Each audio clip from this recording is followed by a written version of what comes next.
संध्याकाळच्या रम्य वातावरणात एकदा दिवेआगरमधील सुवर्ण गणेश मंदिर पाहावयास जावे.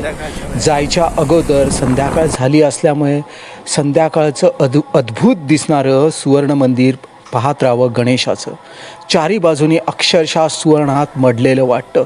काय वैशिष्ट्य या मंदिराचं, तर अर्थातच शिलाहारकालीन असलेली ही मूर्ती अत्यंत सुंदर आहे. त्या काळचं अप्रतिम सुवर्णवर्क तुम्हाला इथे पाहायला मिळतं. हे खरं आहे की मध्यंतरी चोरीच्या प्रकरणात ती जी ओरिजिनल 8व्या ते 12व्या शतकातली सुवर्ण गणेश मूर्ती होती ती चोरीला गेली आणि त्याच्यापासून नंतर ही बनवण्यात आली. ही तेवढ्या प्रमाणात नाही आली, तरी पण त्यातलं जे ओरिजिनल सौंदर्य असतं ते मात्र पाहायला हवंच.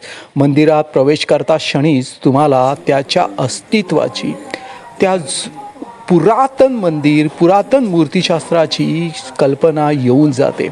एकदा तुमच्याकडे वेळ असो नसो, पण ही सुवर्ण गणेश मूर्ती पाहण्यासाठी 2 मिनटं काढाच, तेव्हाच तुम्हाला खऱ्या अर्थाने या मूर्तीमागचं सर्व काही समजत जातं. हे झाल्यानंतर तुम्ही थोडं पुढे गेलात की इथल्या या गावाच्या पुरातत्वाची साक्ष पडते.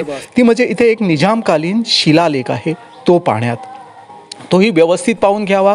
पारशी आणि मराठी भाषेत लिहिलेला हा शिलालेख खऱ्या अर्थाने या शिलाहारकालीन भूमीची पुरातत्वदृष्ट्या माहिती किंवा महत्त्व विशद करते. आणि नंतर टुरिस्ट सेंटर म्हणून प्रसिद्ध असलेल्या या छोट्याशा पण सुंदर गावाची शहर फिरती चालू ठेवायची.